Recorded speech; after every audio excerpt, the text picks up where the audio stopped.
Matric का exam देने वाले 2026 में, उनके लिए भौतिकी से हम लगातार वीडियो कर रहे हैं, पूरा थ्योरी बता रहे हैं आपको। यहाँ प्रकाश के परावर्तन का क्लास चल रहा है और यह तीसरा क्लास है, जिसमें आज का क्लास बहुत ही महत्वपूर्ण होने वाला है।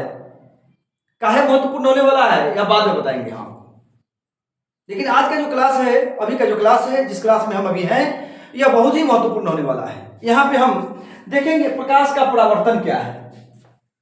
प्रकाश का परावर्तन किसी परावर्तक सतह से प्रकाश के टकराकर लौटने की घटना या क्रिया, घटना कहिए या क्रिया कहिए, की घटना को प्रकाश का परावर्तन कहते हैं। किसी परावर्तक, मान लीजिए इस फिगर को देख लीजिए, यह परावर्तक सतह है जो समतल दर्पण के रूप में है। इससे प्रकाश गया, टकरा के लौट गया, तो यही क्या है, प्रकाश का परावर्तन है। प्रकाश के परावर्तन में जब व्याख्या की जा रही है इसकी, तो इसमें कुछ पद आते हैं जिसको हम लिखेंगे नहीं, क्योंकि लिखेंगे तो वीडियो बहुत बड़ा हो जा रहा है। इसलिए आपको सिर्फ यहाँ फिगर में, हम पहले फिगर बना लिया कि फिगर में समझाएंगे, और जो नियम है जहां से क्वेश्चन पूछता है। अभी क्या बोले कि क्यों महत्वपूर्ण होने वाला है, अंत में बताएंगे आपको, पूरा वीडियो को देखिए आप। तो कहाँ क्या होना है इसकी चर्चा सबसे लास्ट में करेंगे, लेकिन पहले आप पूरे अच्छे से समझ लीजिए इसको। कहा किसी परावर्तक सतह से, यानी परावर्तक सतह यहाँ समतल दर्पण के रूप में था और प्रकाश की किरण गई, टकरा के लौट गई, तो यही घटना कहलाती है प्रकाश का परावर्तन। और इससे संबंधित नियम क्या होगा, प्रकाश परावर्तन का नियम होगा। प्रकाश परावर्तन का नियम होगा। अब यहाँ पे देखिए, हम फिगर जो बनाए हैं पहले ही से बना के रखा है, इसमें देखिए आप, यहाँ पे जो एक है आपतित किरण, आपतित किरण, वह किरण जो परावर्तक सतह पर आकर गिरती है, ध्यान से सुनिएगा, वह किरण जो परावर्तक सतह पर आकर गिरती है, आपतित किरण, और टकराकर फिर लौट जाती है उसी दिशा में, टकराकर फिर लौट जाती है उसी दिशा में, तो उसको परावर्तन कहते हैं। तो वह जो किरण होगी वह परावर्तित किरण होगी।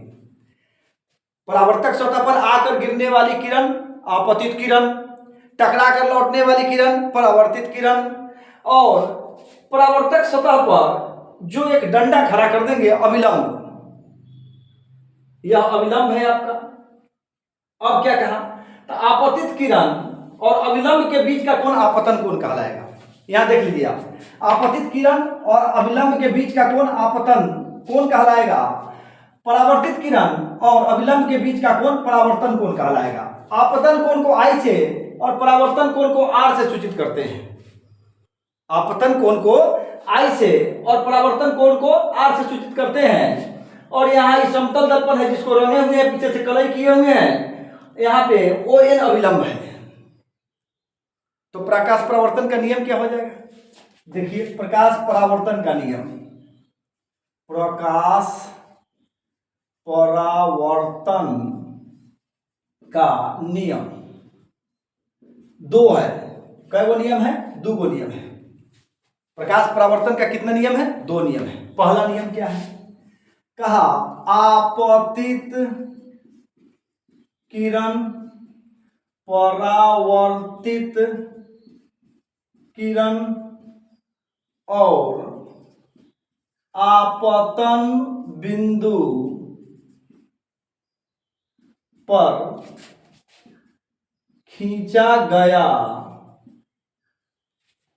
अभिलंब तीनों एक ही समतल में होते हैं। आपतित किरण, परावर्तित किरण और आपतन बिंदु पर खींचा गया अभिलंब तीनों एक ही समतल में होते हैं। आइए इस फिगर में समझिए। आपतित किरण, परावर्तित किरण और आपतन बिंदु। आपतन बिंदु कौन है? ओ, यहां पे लिख दीजिए आपतन बिंदु। आपतन बिंदु, तो आपतन बिंदु पर खींचा गया अभिलंब ओ एन है, तीनों एक ही समतल में है, यानी बी बी डैश समतल में है। यह समतल दर्पण जो दिखाएगा आपका B B dash, B B dash समतल में है, ठीक ना। तो कहा क्या, एक ही समतल में होते हैं, एक ही तल में होते हैं। दूसरा नियम क्या कहा, आपतन कोण परावर्तन कोण के बराबर होता है। आपतन कोण परावर्तन कोण के बराबर होता है। यहां यदि फिगर में देखिएगा तो लिखेंगे कोण ए ओ एन बराबर कोण एन ओ सी, ए ओ एन बराबर कोण एन ओ सी, या कोण आई बराबर कोण आर। यही बस दो नियम है और यही से 2 अंक का प्रश्न पूछता है, बहुत बार पूछा है। यहीं से 2 नंबर का प्रश्न पूछता है, या ऑब्जेक्टिव में पूछ देगा कि प्रकाश परावर्तन के कितने नियम हैं, तो 2 गो। कितने नियम हैं? तो 2 गो। तो इस तरह से आप क्या कहा कि आपतन कोण परावर्तन कोण के बराबर होता है, ए ओ एन बराबर एन ओ सी। तो इस तरह से आपका यह कंप्लीट प्रकाश के परावर्तन का नियम है और यहां से 2 अंक का क्वेश्चन पूछा जाता है। कहे थे कि वीडियो क्यों महत्वपूर्ण है, तो यहीं से 2 अंक का क्वेश्चन पूछा जाता है, इसलिए वीडियो महत्वपूर्ण है और इसको पूरे अच्छे से तैयार कर लेना है। एक बार फिर से आप देख लीजिए, क्या कहा, प्रकाश परावर्तन के नियम। तो प्रकाश का परावर्तन का नियम 2 है। कितने नियम है? 2 है। कौन कौन? तो पहला आपतित किरण, परावर्तित किरण और आपतन बिंदु पर खींचा गया अभिलंब तीनों एक ही समतल में होता है, यानी आपतित किरण, परावर्तित किरण और आपतन बिंदु पर खींचा गया अभिलंब तीनों एक ही समतल में है। यहां देखिए बी बी डैश समतल में है। दूसरा कौन कहा, आपतन कोण परावर्तन कोण के बराबर होता है, अर्थात कोण ए ओ एन बराबर एन ओ सी, या कोण आई बराबर कोण आर। यही 2 नियम प्रकाश का परावर्तन का नियम है। तो इसको आप अच्छे तरीके से तैयार कर लीजिए और 2 अंक परीक्षा में आपका निश्चित हो जाएगा। और यकीन मानिए यदि आप लगातार लगे रहे तो आपका 450 प्लस नंबर आएगा। यदि आप चैनल पे नए हैं तो वीडियो को निश्चित रूप से लाइक कीजिए, सब्सक्राइब कीजिए, कमेंट्स कीजिए। कहीं दिक्कत हो हम आपके साथ आपके लिए काम कर रहे हैं।